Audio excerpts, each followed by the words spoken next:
ఈరోజు మంత్రి అయినా నేను ఎగ్జామ్స్ జరిగే ముందు టెలికాన్ఫరెన్స్ తీసుకున్నా.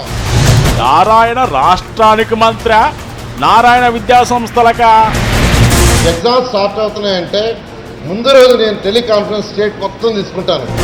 పరీక్షలకు ముందు రోజు సిబ్బందితో ఏమని మాట్లాడావు నారాయణ?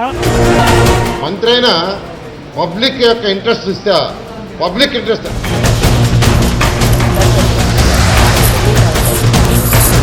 అంతా పబ్లిక్గా జరుగుతుంటే కొత్తగా పబ్లిక్ ఇంట్రెస్ట్ ఏమిటి నారాయణ? అసలు నారాయణ బిల్డింగ్లో నారాయణ పిల్లలు ఉండరండి, మీరు అందరూ తెలుసుకోవాలి. జంబ్లింగ్లో వాడు వేరే దగ్గరికి పోతారు. ఇది నారాయణ బిల్డింగ్ కాదే.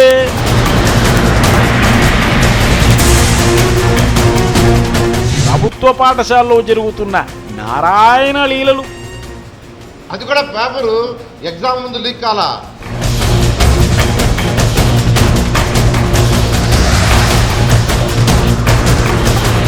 అంటే పేపర్ లీక్ అయిందని ఒప్పుకుంటావా నారాయణ?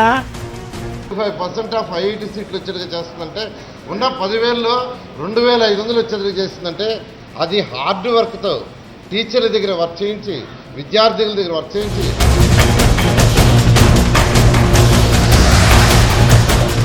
హార్డ్ వర్క్ అంటే ఇలా జవాబులు ముందే రాయించడమా నారాయణ? ఎన్నో విద్యా సంస్థల్లో పేపర్ లీక్ అయ్యి జైలుకు పోయిన కేసులు కూడా ఉన్నాయి. కానీ ఇంతవరకు నారాయణ విద్యా సంస్థ ఎక్కడ కూడా ఒక్క చిన్న రిమార్క్ లేదు. వడ్డించేవాడు మనవాడైతే ఏ బంతిలో కూర్చున్నా ఒకటే కదా నారాయణ. అడ్డదారులు వద్దు. ఎక్కడ మాల్ ప్రాక్టీస్ జరిగినా నేనే కేసు పెడతాను. ఆ టీచర్ని కానీ ఆ నాన్ టీచింగ్ ఎంప్లాయీని కానీ.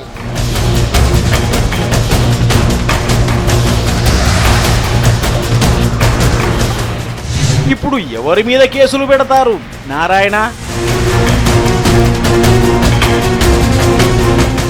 ఇది నారాయణ మంత్రం.